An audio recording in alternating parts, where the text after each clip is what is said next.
At first I noticed just the one bump. It's like more on the crown of the head.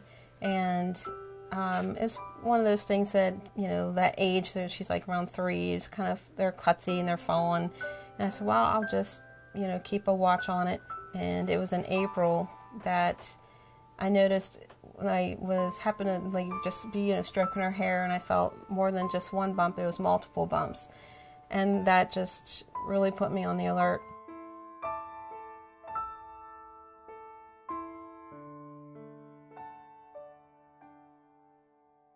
She remembers that finger prick, that first one where she was getting her blood counts that day. I was not happy. It was like the gateway of whole years of needles. So when the nurse came in, she did the test, went back out. The doctor came in like 15 minutes later, and he sat down, he looked at me eye to eye and said he thought it was leukemia.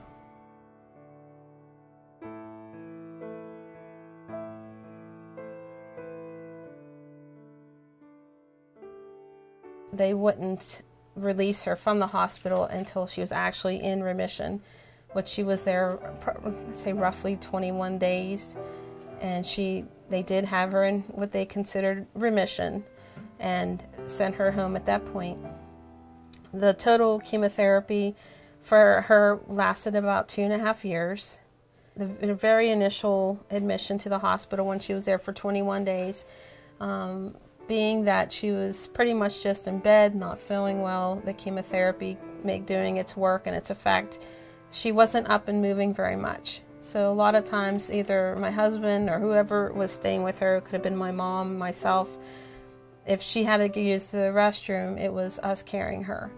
And it got to the point where she was barely walking and her muscles were just atrophying. So when she first came home, they did order physical therapy for her to build up her strength. And of course, it's always ups and downs, times where her counts are not right to start the next phase or the next treatment. And so you had to wait. As a parent, you felt so hopeless and so like you didn't know what you could do, or you felt like, what can I do for her? And you felt like you just didn't, you're just in limbo, and her blood count wouldn't come up for the next treatment session. And just, to me, what I quoted to the doctor at that point was like she was a ship in the ocean with no sail. She was like going nowhere. Her counts were just stagnant. They just wouldn't go up. So I remember that was one big frustration.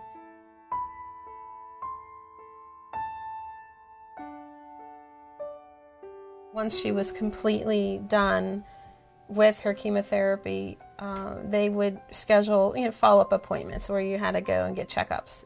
Like it might have been once a month, and then they would span it to once every 6 months, and then eventually once every year. And that's where we're still at right now, is once every year.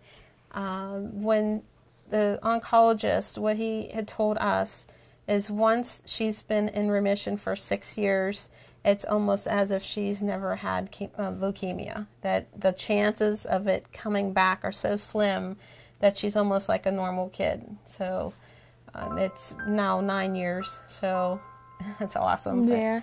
I have a couple of flashbacks. I remember who the nurses were, or some of the nurses I seen once or twice and they never came back anything again or anything like that. I remember like maybe having trouble with walking, or I remember falling a couple times, and I remember my brother being so little, and of course you gotta remember the needles. Going through this experience is probably the most growing in character for our whole family. I remember getting a lot of like presents or something like that, people visiting in the hospital. And you go to church and you have a lot of supportive people there. It was just amazing how people just opened their hearts, and support and love. It really threw you back. Like you couldn't believe, all these people really cared and were praying and just providing. And it was very humbling, I would say the best word is very humbling. And it just makes you want to help others when they're going through trials and help them out, because you know what it's like.